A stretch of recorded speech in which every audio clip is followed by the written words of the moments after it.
ఎట్లాగైతే ఏదైనా ఒక కష్టము మనం ఎదుర్కొన్నప్పుడు మళ్ళీ అదే కష్టం మనకు వచ్చింది అంటే అది వరకు ఎదుర్కొన్న కష్టం యొక్క బాధలు ఎట్లా ఉంటాయో మనం అనుభవించి ఉంటాం కాబట్టి మళ్ళీ అటువంటి కష్టం వస్తే మనం ఎట్లాగైతే భయభ్రాంతులకు గురవుతామో ఆ శిశువు కూడా అంతే భయభ్రాంతులకు గురై ఏడవడం ప్రారంభిస్తుందట. సరే, అంతటితోనైనా సుఖం వచ్చిందా? లోపల కష్టం ఉంది, పరమాత్మని వేడుకుని బయటకు వచ్చేసరికి అక్కడైనా సుఖం లభిస్తుందా అంటే బయటికి వచ్చిన వెంబడే తనకు ఆకలి అయితే కూడా చెప్పుకోలేని పరిస్థితి. అంటే పరాన్న జీవి అంటాం కదా, ఆ రకంగా పరులపై ఆధారపడాల. బయటికి వస్తే అక్కడ ఉన్నటువంటి వ్యక్తులు ఎవరో తనకు తెలియదు, నా వాళ్ళు ఎవరు తెలియదు, పరాయి వాళ్ళు ఎవరు తెలియదు. తనకు ఆకలైతే నోరు తెరిచి నాకు ఆకలైంది అని చెప్పుకోవడానికి లేదు.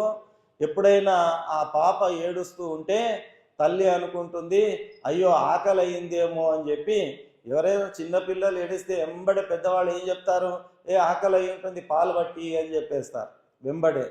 సరే, ఏడుస్తుంది అంటే ఆకలి అయింది కాబట్టి ఏడుస్తుంది అని చెప్పి పాలు పట్టిస్తారు. కానీ అది ఏడుస్తున్నటువంటిది ఆకలి కొరకు కాదు, ఆ మూత్రముతో వెచ్చగా ఏదైతే మూత్రంతో తడిసిపోయినటువంటి బట్టలో పడుకోవడం వల్ల ఆ యొక్క దుర్వాసనకు ఏవైతే క్రిములు అక్కడ ఉత్పన్నమై ఉంటాయో ఆ కోమలమైనటువంటి రోజుల వ్యవధి కలిగినటువంటి ఆ శిశువు చర్మానికి ఆ క్రిములు పొడుస్తూ ఉంటే, నొక్కుతూ ఉంటే ఆ బాధను తట్టుకోలేక ఆ ప్రాణి ఏడుస్తుందట.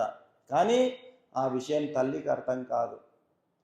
కొన్నిసార్లు ఏడుస్తుంది అంటే ఏదో గ్యాస్ అయిందో ఏమో, ఏమి ఇబ్బంది ఉందో ఏమో అని చెప్పి రకరకాల టానిక్లు తినిపిస్తుంది.